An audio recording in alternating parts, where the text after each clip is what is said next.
Welcome to Have You Read It? The channel where we bring books to life, one summary at a time. Whether you're here for self-help, personal growth, or business inspiration, there's something for everyone. Today, we're diving into Peter Drucker's Innovation and Entrepreneurship, Practice and Principles. Published in 1985, this book isn't just a historical artifact. It's a living testament to Drucker's foresight, offering a systematic approach to innovation and entrepreneurship that remains remarkably relevant in our rapidly changing world. Drucker kicks things off by highlighting a monumental economic shift happening right under everyone's noses: the transition from a managerial to an entrepreneurial economy. While headlines screamed about a no-growth economy and deindustrialization, Drucker saw something different: massive job growth fueled by small and medium-sized businesses, a trend he correctly predicted would continue. This isn't just about high-tech, he argues. While high-tech plays a crucial role, it's the less glamorous force of entrepreneurial management driving this economic transformation. He describes this as a new technology that can be applied to new and small enterprises, non-businesses, and even seemingly mundane activities like running a barbershop. This new technology, he asserts, is about to transform not just the economy, but society itself. Drucker establishes that innovation and entrepreneurship are not mystical gifts, but practices that can be learned and honed. This sets the stage for the rest of the book, where he outlines a systematic approach to both. Drucker defines innovation as the specific instrument of entrepreneurship, the tool that unlocks the wealth-creating potential of resources. It's not just about new inventions. It's about finding new uses for existing resources and changing the value we derive from them.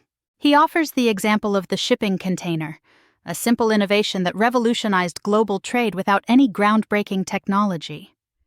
To avoid relying on chance, Drucker introduces the concept of systematic innovation, the purposeful search for changes and their potential as opportunities.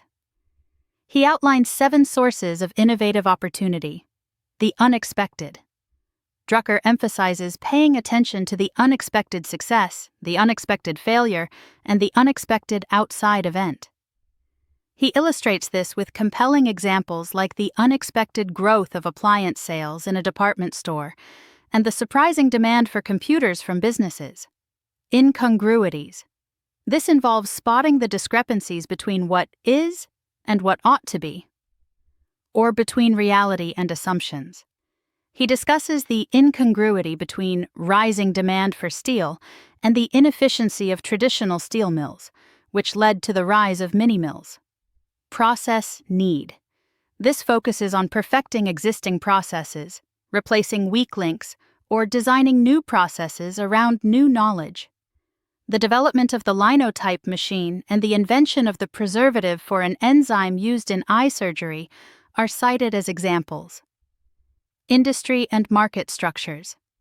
Drucker observes that seemingly stable structures can be brittle and disintegrate quickly, creating both threats and opportunities. He uses the automotive industry's shift from national to global markets as a prime example. Demographics.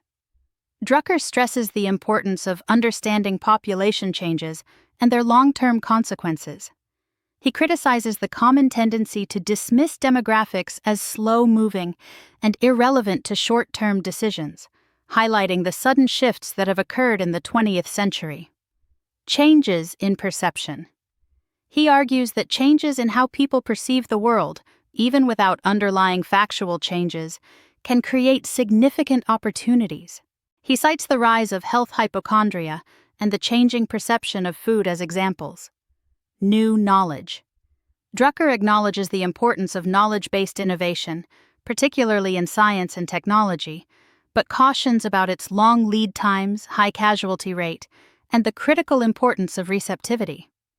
Drucker then shifts to the practice of entrepreneurship, focusing on the institution that carries innovation, whether it's an existing business, a public service institution, or a new venture, existing businesses. He challenges the conventional wisdom that big businesses don't innovate, offering examples like 3M and Johnson & Johnson. He argues that the real obstacle to innovation is not size, but the existing successful operation that often consumes resources and attention.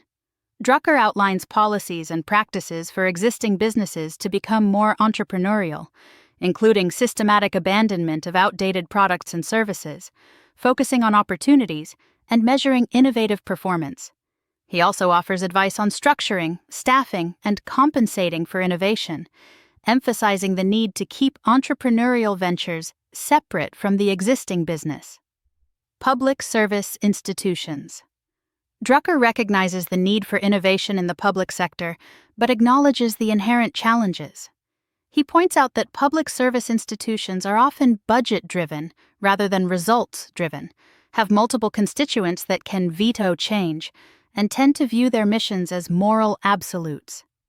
He suggests policies for public service institutions to become more entrepreneurial, including a clear definition of mission, a focus on achievable goals, and a systematic search for innovative opportunities. He provides examples of successful innovation in public service, such as a Catholic archdiocese incorporating lay management and the Girl Scouts adapting their programs to changing demographics. New ventures. Here, Drucker stresses the importance of management, arguing that even the most brilliant idea will fail without it. He outlines 4 essential requirements for entrepreneurial management in new ventures: a relentless market focus, financial foresight, building a top management team before it's needed, and the founder's careful consideration of his or her own role. He underscores the need for market focus through examples like the Indian engineering firm that stumbled upon a massive market for irrigation pumps. He also highlights the importance of financial foresight, including cash flow management and capital planning, and provides examples of successful team building and founder transitions. Finally, Drucker addresses entrepreneurial strategies, outlining 4 approaches. Fustest with the mostest. This high-stakes strategy aims for market leadership by being the first and biggest, requiring a bold aim, careful analysis, and massive mobilization of resources. He illustrates this with examples like Hoffmann-La Roche's gamble on vitamins and DuPont's rollout of nylon. Hit them where they ain't.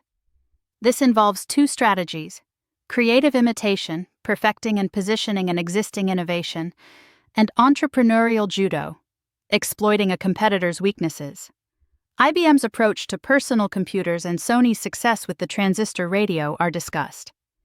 Ecological niches. This strategy seeks to control a small, specialized area of the market, creating a near monopoly. Drucker describes 3 niche strategies: tollgate, controlling an essential component; specialty skill, developing a unique expertise; and specialty market, catering to a specific customer group.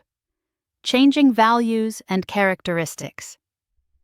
This strategy focuses on changing the customer's perception of a product or service, creating new utility, pricing strategically, adapting to the customer's reality, or delivering true value.